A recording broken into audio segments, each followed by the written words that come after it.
Good morning, everyone. Oh, thank you. You talk back, that's good. We're very happy to be back. We've been away for a month and happy to see so many of you today. And I think quite a few who seeing you for the first time, I believe. Is that right? How many of you are here for the first time?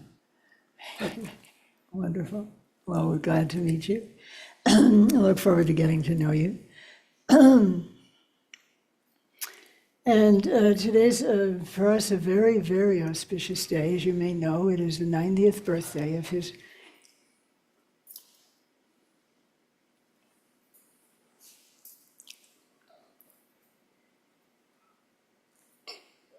Lama.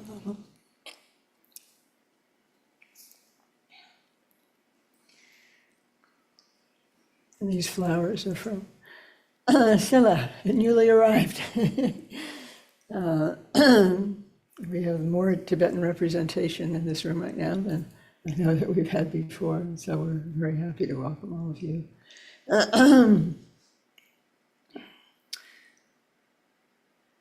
So the 90th birthday is quite a great milestone. There's a lot of celebration going on in Dhramsala. Maybe some of you have seen word of this on Facebook, and perhaps some more important announcements coming out today about the future of the Dalai Lama Institution, which His Holiness has just reasserted will definitely continue.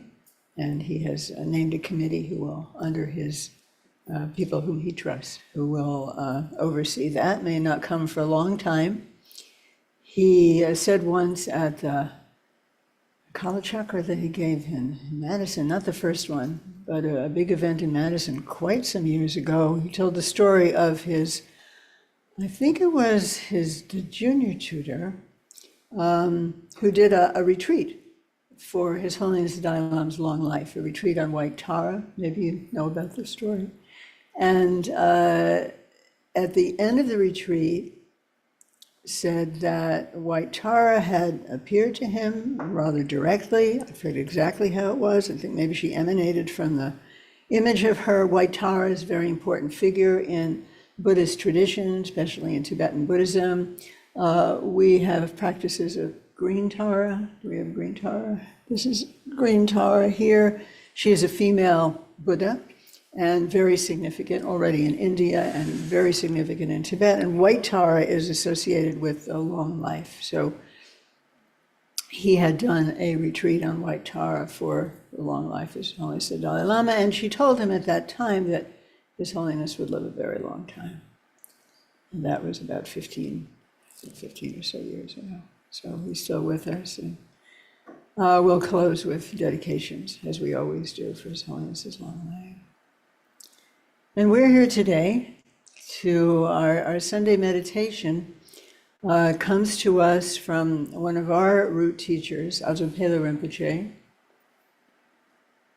Here, this color picture, who is in Tibet and who is widely recognized as one of the greatest, possibly the greatest, Dzogchen master inside Tibet and perhaps of his generation. Also, Dzogchen, the great completeness, is a tradition we are particularly oriented here at Dawn Mountain, and which we actually had the opportunity very early on in as we came to know about Dzogchen, about 50 years ago or so, to discuss with His Holiness the Dalai Lama, who also holds this tradition in deep regard, as is well known.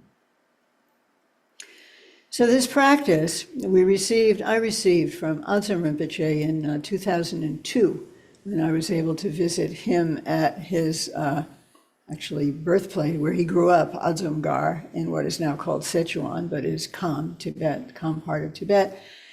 And I asked him, what kind of practice could we do that would, sometimes practices take a long time to really give you what you might consider a feedback loop or result. And I said, what might be something that people could feel into rather immediately? Something simple, something profound, something that would help us. So the practice that we do this morning and every Sunday morning is from him. which means we consider it a highly blessed practice. He is the holder of many lineages within Dzogchen. He has an amazing biography. Won't go into that now. Among others, he's considered a reincarnation of Jigme Lingpa, who is the revealer of a tradition that we especially practice here, Longchen Nyingtik. Enough Tibetan words for those of you for whom they may be new. So our practice has two parts, as well as an introduction. The first thing we do, the first thing that any practitioner does, is to orient toward being at ease, toward being relaxed. So we have a short introduction to relaxation, and it's always good to remind ourselves we have very stressful lives, most of us. Anybody who doesn't have a stressful life, at least sometimes. So it's really important. It's important for health reasons. It's also important for spiritual reasons to learn to rest in our own body, rest in our own mind.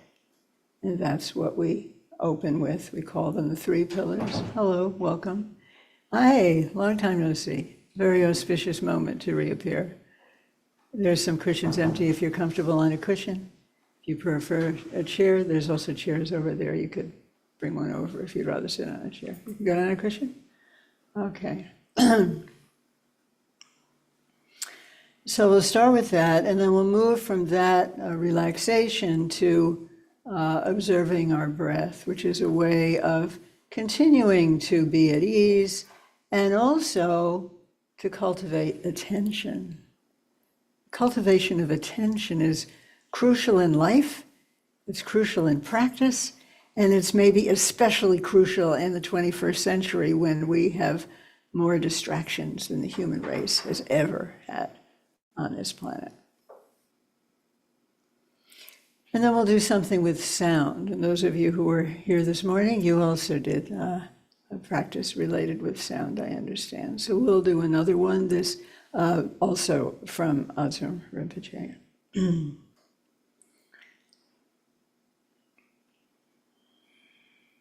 And we'll also have a little time for back and forth and comments or questions and get to know you a little bit. So, you're all seated, or you all will be in a minute, and you're seated on a chair or on a cushion. So I invite you to sense, not to think about, sense the support, sense the contact that you can experience right now with your seat, your cushion. Just sense it. It's not a difficult task. It just means being aware that you can actually feel your seat, your cushion, bottom of your body can feel it, yeah? So that contact is contact with a support. You are being supported.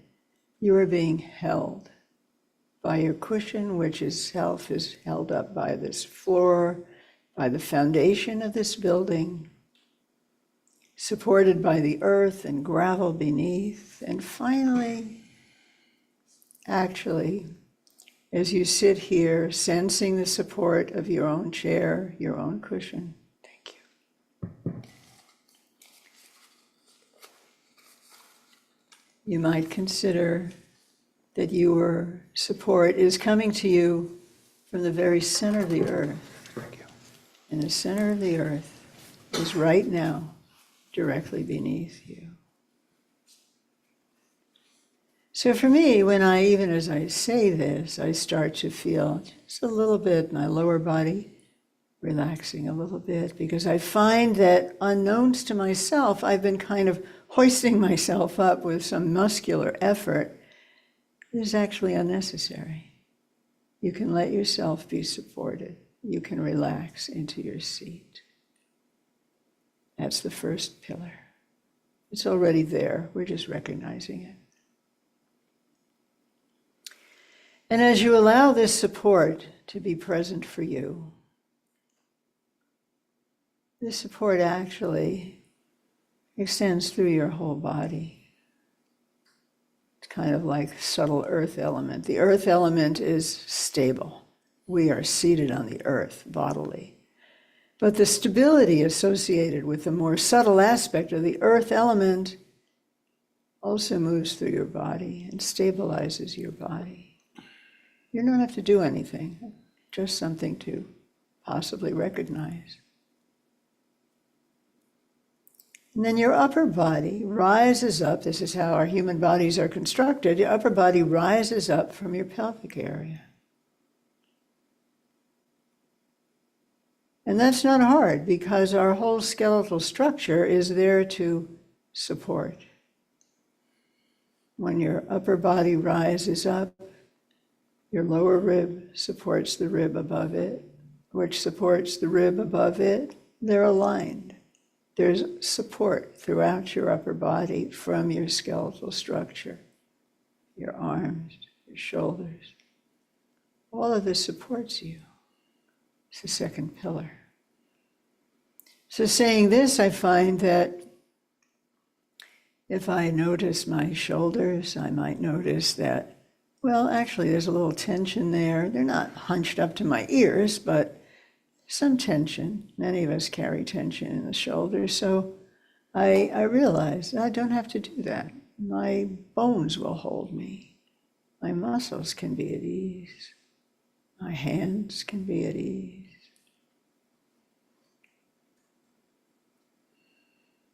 That's the second pillar.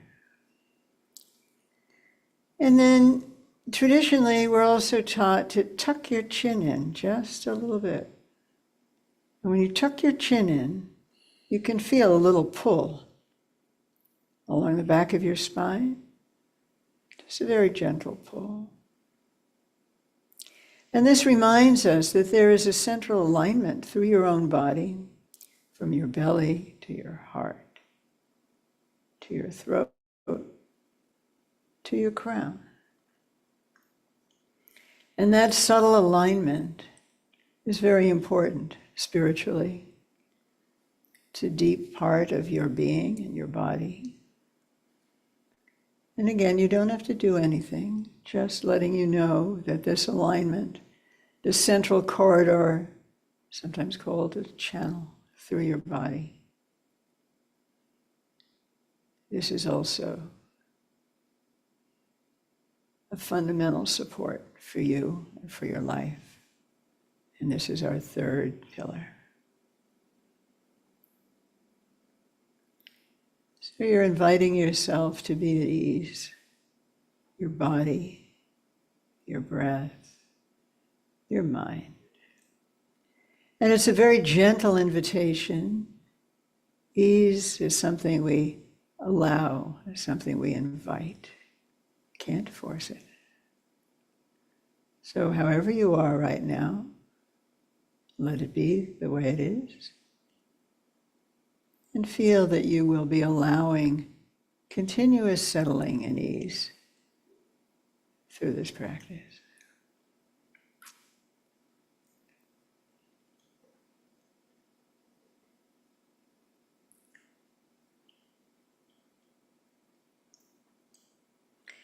So now that you're at ease, trusting the support that you receive from the center of the earth, allowing it to hold you, feeling your upper body rise, your chin tucked in just a bit, the natural alignment through the center of your body. It's all there. You don't have to do anything. And another thing that's there, just a blessed gift from life itself, is your own attention. You were able to hear these words because you have attention. You have clarity. Your mind is capable. The mind likes to focus on things. So invite your mind to focus, in fact, to rest attentively on your breath. Almost like your attention is one with your breath. Again, there's nothing to do when you are attentive, when you are aware of your breath, your awareness is, by definition, together right there with your breath.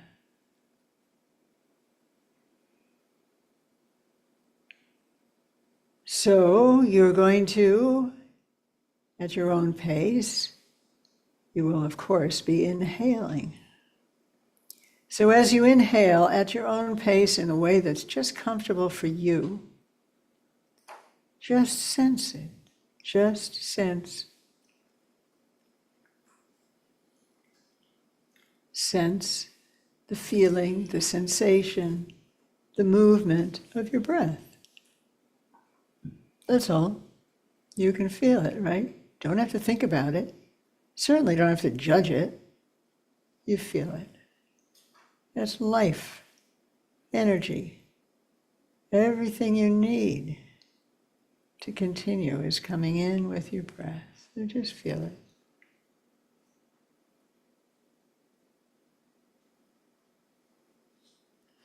And then what happens for all of us is the energy of the breath continues into your body. And at some point, you get to the bottom of your breath. You don't inhale anymore, and maybe there's a moment just at the bottom of your breath. And then when it feels just right for you, of course, you exhale.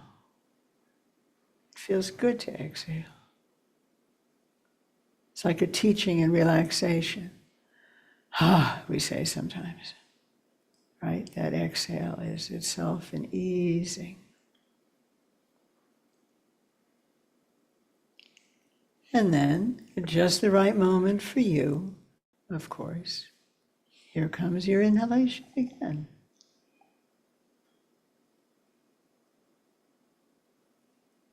You can feel it moving down your body.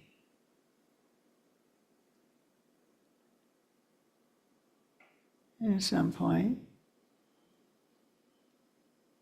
your chest is open, and then that's enough. And you're going to exhale.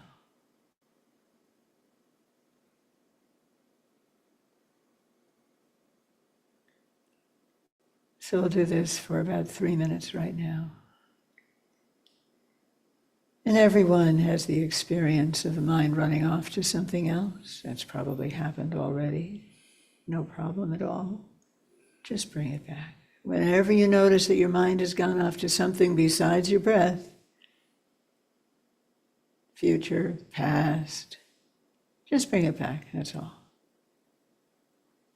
So we'll enjoy experiencing our own breathing, our own life-bringing,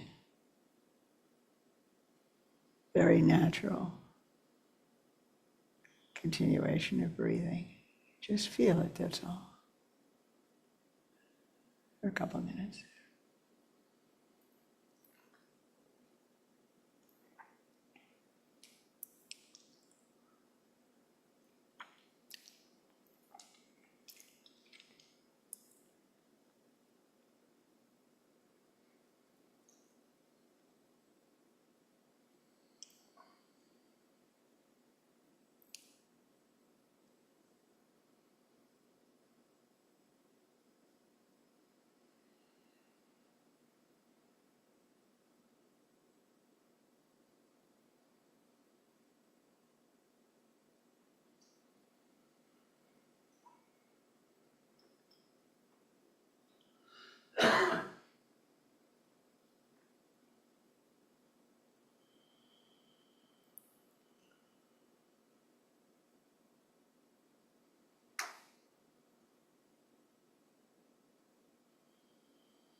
Or about 3 minutes.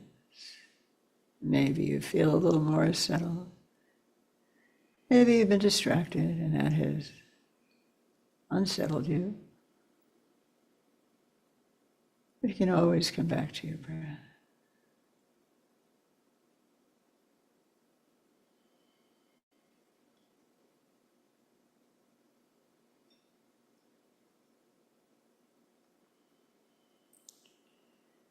When we practice, we don't just practice for ourselves. We practice with the aspiration that as we benefit from practice, others will benefit even from our practice. So if you like, we'll take another 2 minutes to just be aware of breath, and you can feel that as you are exhaling, your wishes for others' happiness, for the happiness of everyone in this room, for example, of everyone in your family, of everyone in this city, well, of everyone in the whole world, in war-torn areas, people besieged by injustice. Well, if you like, maintaining your attention on your breath is itself a positive act. Attention is itself ennobling. It's ennobling. And you can feel that as you exhale, you are sending, however you might think of it, light, good vibrations, good feelings, a wish for the happiness of others, specific people, as well as everyone. You just feel that that's going out as you exhale, a kind of fruition of your good activity of coming here in the first place, being willing to sit, practice.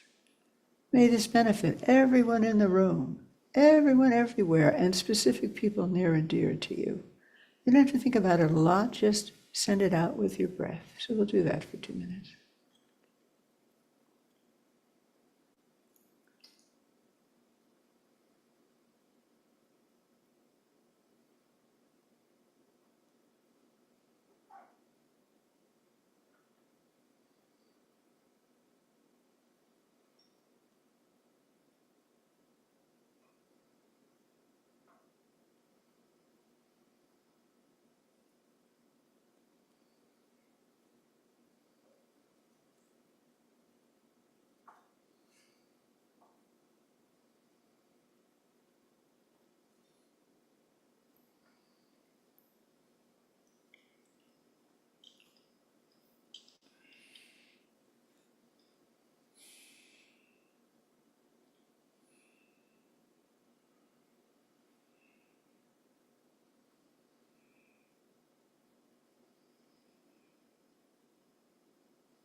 So we have cultivated attention through attending to our breath. We have also given expression to the compassionate orientation for all of our practice. And we cultivate attention also in this practice using sound.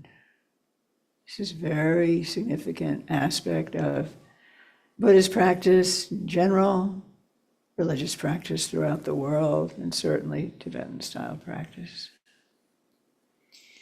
In this case, we received from Rinpoche the sacred syllable Hong. Hong. It's pronounced something like H-O-O-N-G. There's a little bit of long vowel sound, which is very soothing. And we sound the sound Hong, 2 Hongs on each breath. And as we sound it, we orient to feeling that the sound, the breath on which the sound rides, and your attention, breath, sound, mind, are thoroughly united. Thoroughly united. Hong is a sacred syllable widely known in Tibetan traditions, also in India. It's the expression, it's the sound of the awakened mind, the enlightened mind of all awakened beings. So by sounding it, of course, we resonate with the sound of awakened mind itself. But you don't have to think about it, it's just true. It happens. So I invite you to sound, and to sound loud, strongly as you feel comfortable, at your own pace. That's important. Everyone will do this at your own pace until you'll hear the bell. So we'll do it for several minutes. Let's just try it once together. We'll demonstrate. All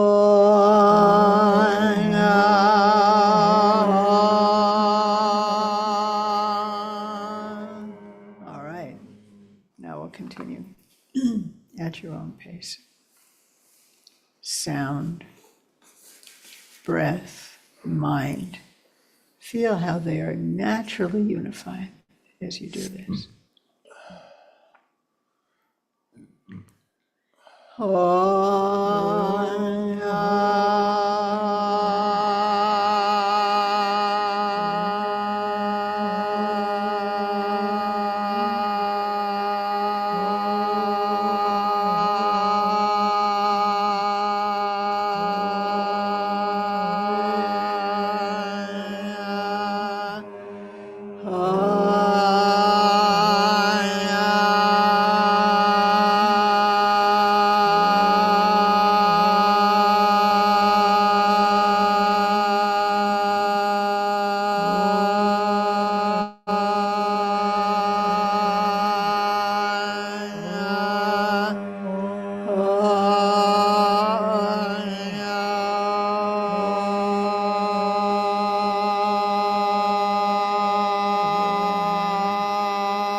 And return to observing your breath, your posture still supported by the three pillars,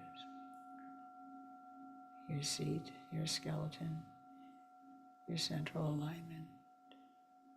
And you just let your attention ride in with your breath, flow out with your breath, just aware of your own breathing. Do this for a few minutes.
And again, home for a minute or so, and then we'll just sit quietly for a moment.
So that feels very nice from up here.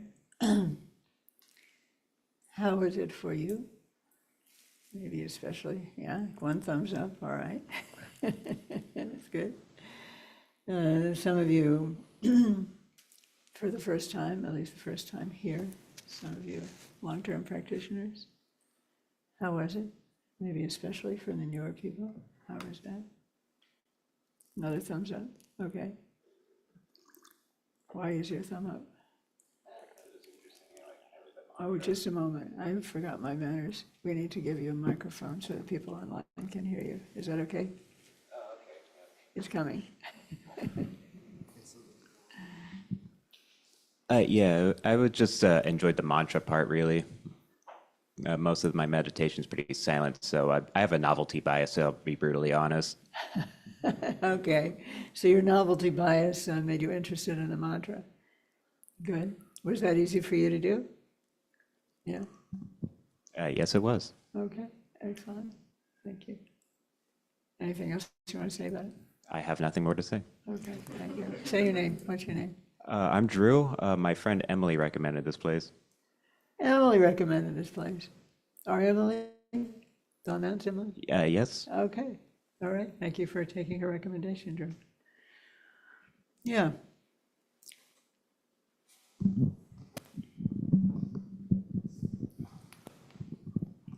Anyone else? Or were you going to say something, Maddie? No. You're very shy, people. Can everybody fill your seat? Can you fill your seat? You can feel it, right? Okay. All I'm telling you is that's actually significant. We don't usually think it's significant to notice things like that. If you notice your seat and you're paying attention in the present moment, how often are you in the present moment? Thinking about what I have to do, what I don't want to do, what I just did and maybe did wrong, what I'm doing right now that isn't going so well. Sounds familiar? No, usually our mind is skittering around quite a bit. So a key thing that I'd like to make sure you remember is that when you pay attention to your body, you pay attention to your breath and your body are always in the present moment. It's like a 1-minute cure for distraction. May only cure it for a moment or two, but that's already something. I want you to appreciate that that's already something. You can pay attention. You have a free minute in your life, you can just observe your breath and you'll be present. And as a natural consequence of being present for a minute or two, you'll be a little more present for a while for the next person who comes and says hello to you. Yeah, you're nodding. That makes sense. Yes.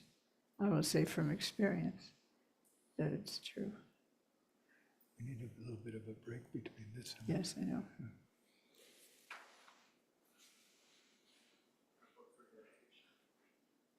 What? you want to do dedication on the book. Has it gone around? No. Oh, okay. I was so delighted by the flowers, I got distracted. I didn't say some of my usual things I was supposed to say in the beginning. So we have a custom, not just we, it's Buddhist tradition, that, as I mentioned, we practice for the benefit of all other beings. Very important. More important than any technique, actually, is that aspiration. So I'm going to pass around this book, and you can include yourself, but it's not an attendance sheet, the names of some of the people that you have in mind right now, and that we will dedicate all of our practice. We'll have a little break shortly, and then Lama Namgyal will offer our Dharma talk for this Sunday, and then we'll have lunch, to which you're all invited. Did you know that there's lunch? There's lunch. We hope you can stay for that.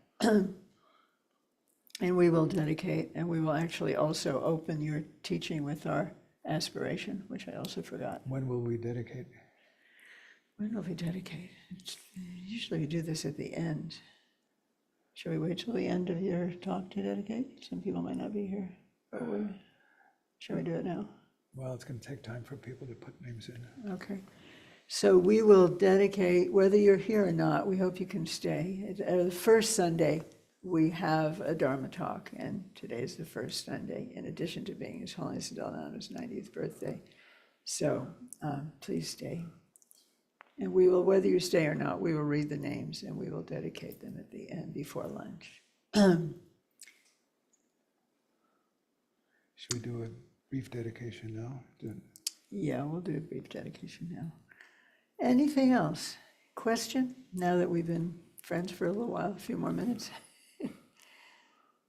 We encourage you to take this practice home. So I'm going to be sure. It's simple enough, right?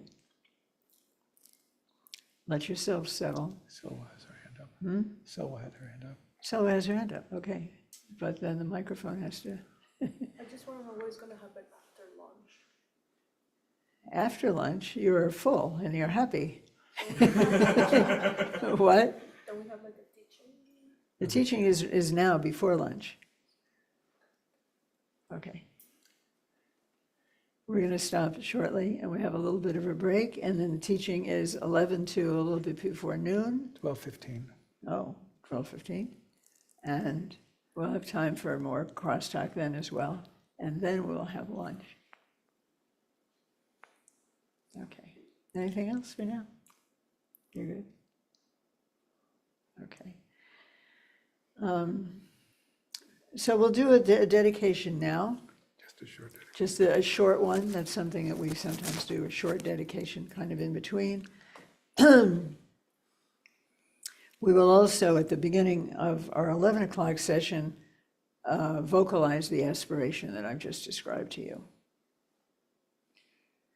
By this good may I swiftly once become a great guru, lead all beings, everyone, to reach to that very ground.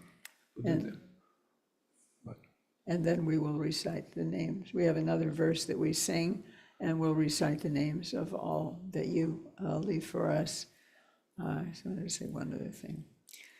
So what that dedication means is we begin in our practice wishing, aspiring that our practice will actually be of benefit, not just to ourselves. Are you the only person in the universe? Sometimes we all think so, right? But we're not. It's appropriate, and everybody wants to be happy. The people you like, the people you don't like, the people who are really bad people, in our view, everybody wants to be happy. Something His Holiness says over and over and over and over again.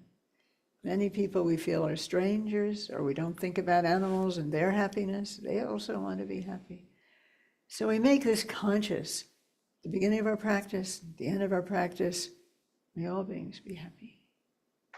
May this happen. May my practice here for a few minutes, taking time out on a Sunday, may it go out into the world and bring benefit. That aspiration is very important for us.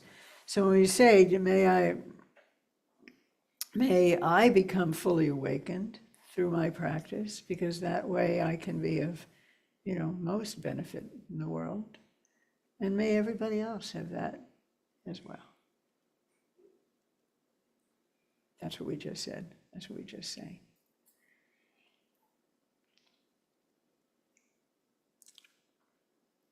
And of course, the more we have a focused attention and an open heart, the more genuinely we can have that aspiration. We don't assume that the first time we say it, it's 1,000% an expression of how we feel. It's a practice. It's a practice to grow more attentive. It's a practice to grow the heart of compassion, a very central practice. It's a practice also to grow the eye of wisdom, which unifies attention and compassion into greater insight into the interdependent nature of everything. Everything is connected. Yeah. We need a break there. Okay. So we'll have a small break. You're welcome to look around if you haven't been here before. Stretch a little bit. Stretch a little bit. And we'll come back at 11.